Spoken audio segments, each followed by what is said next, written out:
Derrida et Deleuze, la différence. Les apories et instabilité du sens.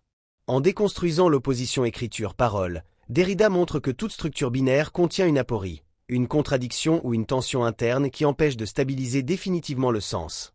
Par exemple, si l'écriture est définie comme absence, elle révèle en même temps que la parole dépend de cette absence pour exister. Elle doit être répétée, différée, transmise. L'écriture n'est donc pas une absence secondaire, mais une condition fondamentale du langage.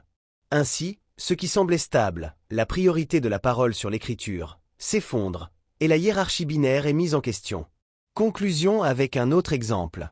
Prenons une autre opposition binaire comme être-non-être. Derrida utilise la différence pour montrer que l'être ne peut être pensé sans référence au non-être.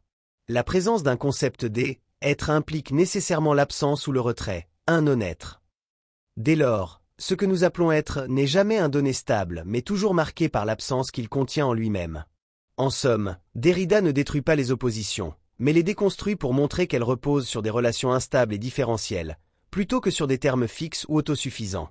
La différence devient l'outil pour révéler ces instabilités et apories, et elle nous invite à penser le sens de manière ouverte et fluide. Deleuze. La différence devient une force affirmative, créatrice, productive, non liée à un manque ou à un retrait. Il dépasse la négativité en pensant une ontologie des devenirs, où la différence est constitutive du réel en tant que multiplicité et singularité. Gilles Deleuze pense la différence comme une force affirmative, créatrice et productive. Il faut plonger dans sa conception philosophique où la différence n'est pas subordonnée à un manque ou à une opposition, mais devient une puissance qui engendre le réel dans toute sa diversité. Exemple, la création artistique et les devenirs. Prenons l'exemple d'une œuvre d'art, comme un tableau ou une musique originale. Chez Deleuze, une œuvre d'art est le produit d'une différence créatrice, qui ne se réduit ni à l'imitation d'un modèle préexistant ni à une opposition avec quelque chose d'autre. La différence comme production pure. Un tableau inédit ou une composition musicale unique n'est pas défini par ce qu'il n'est pas. Il ne découle pas d'un retrait ou d'un manque d'un autre tableau ou d'une autre œuvre. Au contraire, cette œuvre naît d'une multiplicité de forces créatrices. Les idées, les couleurs, les sons, les émotions, les influences culturelles, les techniques artistiques, etc. Ces forces se combinent pour produire quelque chose de nouveau et singulier, sans être réductible à une simple copie ou à un contraste avec un modèle préexistant. La multiplicité et la singularité. Deleuze insiste sur le fait que la différence n'est pas seulement une opposition entre deux termes, mais une multiplicité infinie d'intensité et de variation.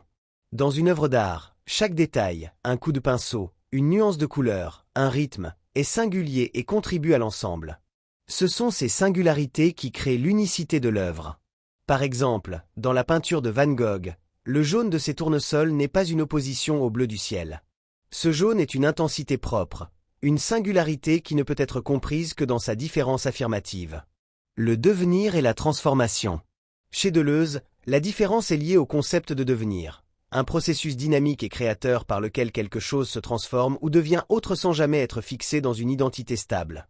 Une œuvre d'art, par exemple, n'est jamais finie au sens où elle serait figée dans un sens unique.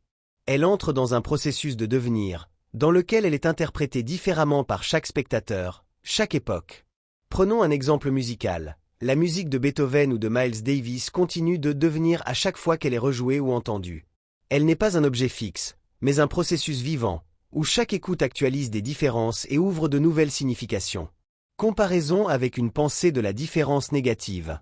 Dans la tradition philosophique antérieure, par exemple Hegel ou Heidegger, la différence est souvent pensée en termes de négativité.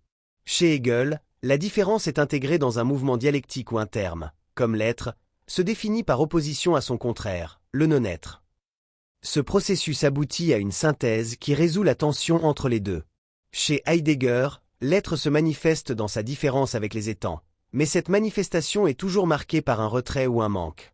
Deleuze dépasse cette approche en refusant de penser la différence comme quelque chose qui naît d'une opposition ou d'un manque. Pour lui, la différence est productive. Elle est une force qui engendre des formes, des devenirs, des intensités, sans être déterminée par une absence ou une dialectique. Un exemple particulièrement parlant de la pensée deleuzienne de la différence est celui de l'évolution biologique. Dans une vision traditionnelle, on pourrait dire qu'un animal se différencie d'un autre. Par exemple, un oiseau se distingue d'un reptile par l'absence ou la transformation de certains traits, comme les plumes par rapport aux écailles. Pour Deleuze, au contraire, Cette différence est affirmative. Elle exprime la puissance créatrice de la vie qui engendre de nouvelles formes, comme les plumes, en explorant des possibilités infinies. Ces différences ne sont pas des oppositions fixes ou des manques, mais des forces actives et productives qui participent au devenir de la vie. Conclusion.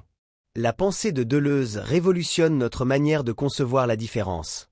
Ce n'est plus un écart à combler ou une opposition à surmonter, mais une puissance affirmative qui constitue le réel dans sa richesse et sa diversité. Dans l'exemple de la création artistique ou de l'évolution biologique, on voit que la différence chez Deleuze n'est pas une négation, mais un devenir actif, une force de transformation et d'innovation qui ouvre toujours de nouvelles possibilités.